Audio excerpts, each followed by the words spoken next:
Hi everyone and welcome back to a new episode of BWD. Today we're gonna code a contacts app, and exactly like the one that you have installed on your phone, this will let us add new contacts, search for them, and eventually delete them. If you are new to this channel or you're back watching this video, do not forget you can find timestamps in the description below. And all the code that you're gonna see in this episode is available on GitHub. Just look for the project repo, link in the description below. And now, without further ado, let's get started.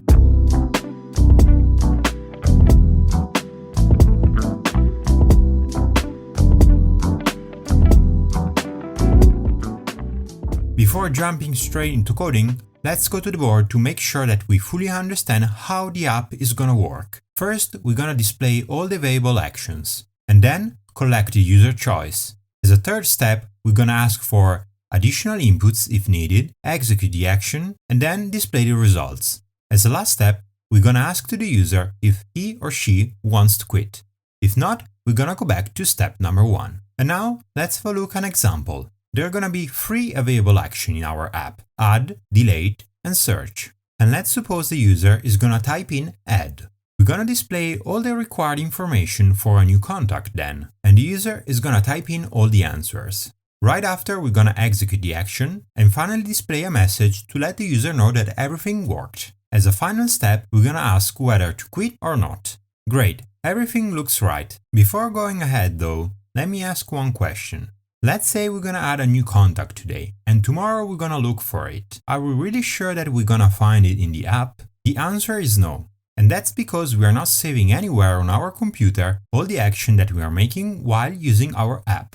To sort this out, we're gonna start with step number 0. Here we're gonna load all existing contact previously saved on a file on our computer. And step 3, after executing the action, we're gonna update the file with the new changes. Great! Hopefully we are on the same page, and now it's time for coding this. Let's start by step number 1. Here we're gonna display all the available actions: add, delete, and search. And let's give it a try in the window below. Okay, we got the expected output, however, it doesn't look really great. First, the available actions are not indented, and the sentence here is right below the program call. Probably it would look better if there was a little bit of space in between. To fix this, we can use the new line character in the first print statement. If you are unfamiliar with it, just have a look at episode number 2 of this series, where we have explained it in details. And then, let's indent all the actions. Now it looks way better. Do you agree?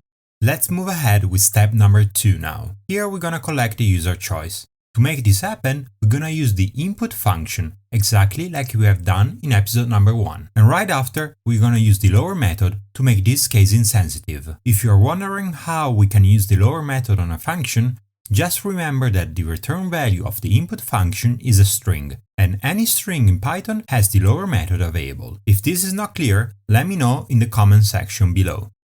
Great, and now let's move ahead with step number 3. Here we're gonna write down an if statement for each available action. For example, if the action is equal to add, first we're gonna display the new contact header, and right below we're gonna use the input function to collect all the necessary data: name, phone, and email. And now let's save them. Let's create an empty dictionary and assign it to the contacts variable. Here a good question will be, why do we use a dictionary here? Can we use a list instead? From episode number 3, we know that dictionaries are a great data structure when we have to define a link between 2 elements. And that's why we are using it here. What we want to do is to define a link between the name of the contact and all its other informations. In this way, it will be way easier to retrieve all of them when they are needed. However, this time, we're gonna store the data into the dictionary in a different way compared to the previous episodes. As you can see, we are using the name of the contact as a key. However, the value assigned to each key is not simply a string or just a number, but rather another dictionary. Yes, you heard it right. We are assigning a new dictionary to the key. So I guess that you might have a couple of questions here. Probably the first one will be, is this allowed in Python? And the answer is yes, you can do it. Think about the definition that we've given for a dictionary. It's a data structure used to define a link between 2 elements, the key and the value. Let's repeat it one more time. A link between 2 elements. You see now, there is no restriction about what the value should be. That's why we can store as a value a new dictionary. The second question that you might have about this is, okay, I got why we are using a dictionary for the contacts variable. We want to define a link between the name of the contact and all the other informations. But why are we using another dictionary to store those information there? Can't we just use a list? Well, technically you can do that. However, in this way, it's way easier to retrieve those informations. If you think about it, this is exactly the same scenario that we faced in episode number 3, when we had to find a way to get the price for each pizza. If you don't remember, just go there and check it out. And if after that this is still not clear, let me know in the comment section below. Before moving ahead though, let me open a Python interactive shell, and let's show that we are not cheating here. In the previous episodes, we have seen that the simplest dictionary is made of one key and one value. And dictionaries are amazing data structures, because we can add as many key-value pairs as we want. And not only that, we can also assign new key-value pairs after the dictionary has been created. And what we have just discovered is that there is no restriction about what the value should be. That's why it's possible to assign to a new key a dictionary has a value. So for example here, key number 1 is gonna have 1 as value, whereas key number 4 is gonna have the dictionary that we just assigned it. So if we think about our app here, this is how the contacts dictionary is gonna look like. So for example, if we are interested in Bob, we can easily retrieve all the information just specifying Bob as a key. And if we have to add Matt as a new contact, we can easily do it like this. Pretty easy, right? Great, and now let's give it a try. But let's not forget to use a print statement to let the user know we have successfully completed the action. And finally, let's use another print statement to see what's in the contacts variable. Okay, let's add our new friend Bob. And here we go, everything works as expected. Back to our program, let's pause for a while step number 3 and go ahead with step number 4 instead. Once this is completed, it will be way easier to test all the other actions. Let's use the input function to ask to the user whether or not to quit. As we know, the return value of the input function is a string. This let us make this step more reliable by applying the lower method and make the answer case insensitive. And right after, we're gonna check whether it is equal to yes or not. Finally, we're gonna save the result into the quit variable. As you might have guessed, the quit variable is really handy because let us define a while cycle. Specifically, we're gonna repeat all the steps from 1 to 4 as long as the quit variable is equal to false. And do not forget to define the quit variable before the while statement. Otherwise, when you run the program, Python will complain about it because the quit variable is not found anywhere. And now, let's give it a try. For now, the only action that we have implemented is add. So let's try to add Bob as a new contact. Now we are asked whether to quit or not, but I'm gonna type no so we can also add Alice. Great, everything seems to work. And now let's go back to our program to implement all the other actions. Okay, let's start with search.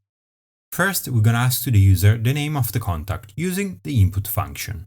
Next, let's retrieve all the information using the get method over the contacts variable. As we've seen in episode number 3, the get method will return none if the key is not found in the dictionary. In this way, we can leverage it. If the infos variable is equal to none, then the contact is not found in our app. On the other hand, if that is not the case, then the contact exists in our app. So we're gonna display all the available data. Great, and now let's give it a try. First, let me add our dear friends Bob. And then let's use the search function to check if it is found in our contacts. And here we go, everything works right. Let's implement the delete action now. The first part is going to be identical to the search action. That's why we're going to ask to the user the name of the contacts to be removed. Next, we have to check whether the contact exists in our app. To get this done, we could use the get method also here, but we're gonna do it in a different way. Let's write down the if statement, if name in contacts. The beauty of it is that Python is gonna check automatically for us whether the name is found among the keys of the dictionary. If this is true, then we have to remove the contact and all its information. And doing this in Python is really easy. We have just to call the pop method over the dictionary and pass the key that we want to remove. On the other hand, if the if statement is false, we're gonna display a message to let the user know that the contact was not found in the app. Alright, let's check it out. Also this time let's add our dear friend Bob. Now let's try to remove him. Okay, it should have worked. Let's use the search action to check whether Bob is still there or not. And here we go, there is no Bob among our contacts. Alright, our app seems to work smoothly, but are we really sure that we can ship it and let millions of people download it and install on their phones? Let's try to add a new contact. I'm gonna go with my dear friend Alice this time. Okay, everything seems to work, but what happens if we open again the app and we look for Alice? As you can see, there is no Alice in our contacts. And why is that? Well, the answer is pretty easy. We are not saving anywhere all the action that we are making. Once the app is closed, everything is erased. To sort this out, let's see how we can save our data. At the beginning of the episode, we have understood that there are gonna be two steps where we're gonna interact with the file containing all the data of the contacts. At step 0, we're gonna read the file to load all the contacts. And then at step 3, we're gonna update the file every time an action changes the data. To get this done, Python makes our life very easy. The first step to interact with a file is always to open it. And then, when we are done with it, we have to close it. And keep it in mind that closing the file is always important. Otherwise, you might leave the file and its data into a corrupted state. So let me say this one more time in plain English. You cannot use the file anymore because the data are partially gone.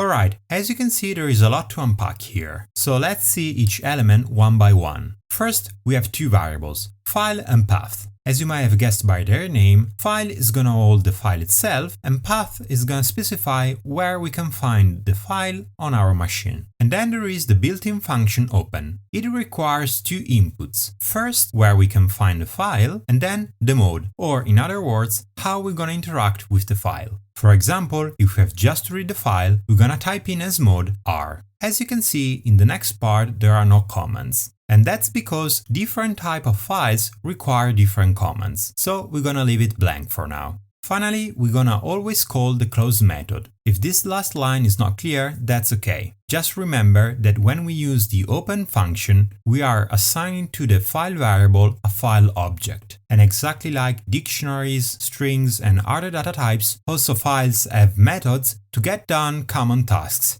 Let's see now how to write data to a file. Exactly like when reading a file, we're gonna use the open function and provide the path where the file can be found and the mode. In this case, it's gonna be W, which stands for write. Also here, we're gonna leave the next part empty because writing data to a file depends on the type of file itself. Finally, we're gonna call the close method also here. Alright, hopefully this is clear. If not, let me know in the comment section below. And now, let's go back to our program to code this.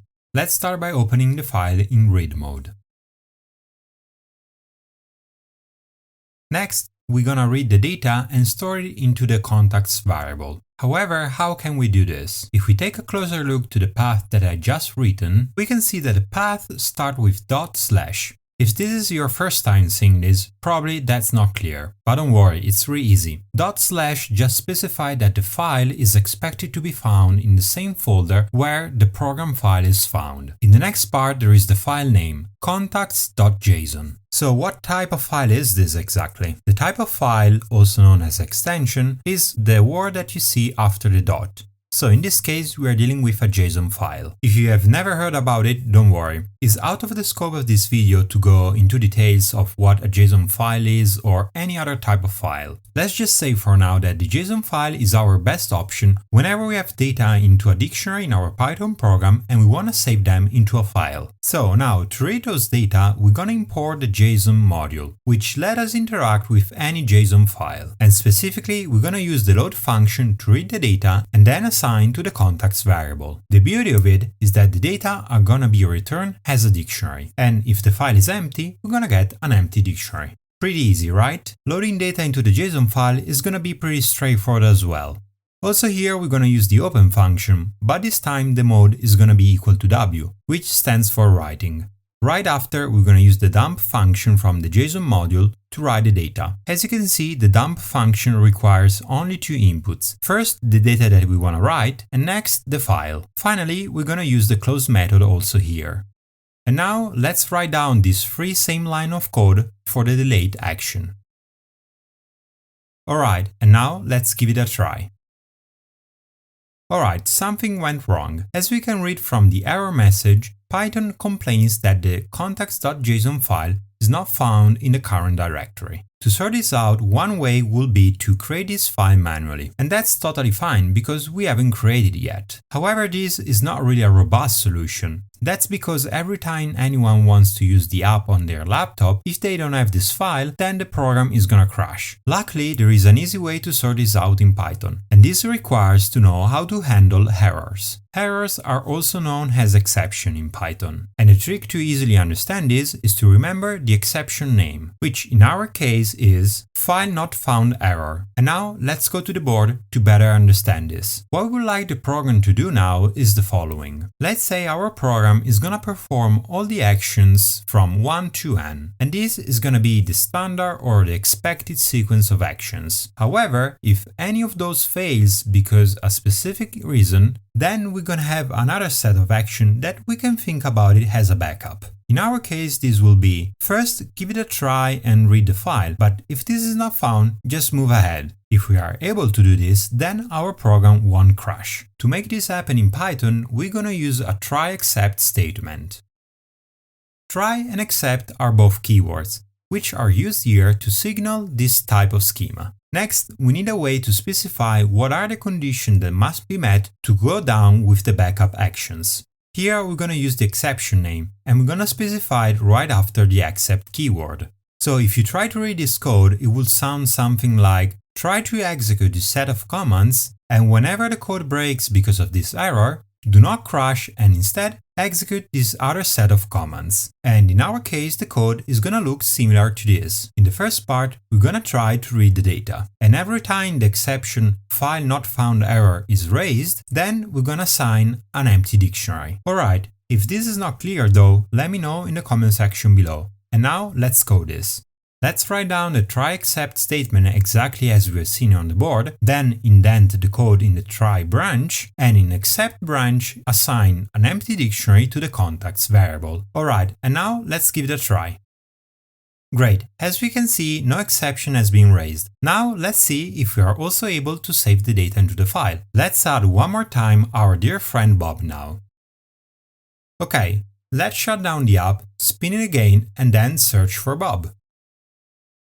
Great, Bob is found, and this means that we finally got this working. Okay, and now let's code a few more lines to make our app even better. First, let's make the code more resilient exactly like we've done in episode number 4.